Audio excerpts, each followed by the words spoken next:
জয় Jagannath. Video শুরুতে প্রত্যেককেই জানাই শুভ রথযাত্রা। আজকের ভিডিওটা আমি এইভাবেই শুরু করলাম। সকালবেলা ঘুম থেকে উঠে ফ্রেশ হয়ে সকালের টিফিনটা কমপ্লিট করে ঝটপট স্নান করে নিয়েছি, তারপর পুজোটাও কমপ্লিট করে নিলাম। আজকে দুপুরবেলা খেয়েছিলাম সোয়াবিন আলুর তরকারি, তার সাথে ভাত। দুপুরের খাওয়া দাওয়া তো কমপ্লিট, এখন ঝটপট করে হচ্ছে রেডি, যাব আবার পড়তে। রথ যখন চলে এসেছে, দুর্গাপুজোর তো আর বেশি দিন বাকি নেই। তোমরা কে কিভাবে সোজা রথটা কাটালে আমাকে নিশ্চয়ই কমেন্টে জানিও। আমি সোজা রথের দিন এখন যাচ্ছি পড়তে। গিয়ে তো আনএক্সপেক্টেড ভাবে অনেক কিছুই হয়েছে, যেমন প্রথমে জিলিপি খাওয়া, তারপর বাড়ি আসার পথে ঠাকুরের দর্শন পাওয়া, যেটা আমি একদমই আশা করিনি সকাল থেকে। তার সাথে এত বড় রথের দড়িটা টানার সুযোগও পেয়েছিলাম, হয়তো ভগবানের এটাই ইচ্ছা ছিল।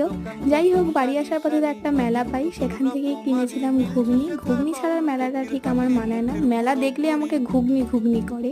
তারপর তো বাড়িতে এসে ফ্রেশ হয়ে রাতে খেয়েছিলাম সোয়াবিন আলুর তরকারি, রুটি, তার সাথে জিলাপি। আজকের ভিডিওটা এইটুকুই রইলো, দেখা হচ্ছে কাল, টাটা।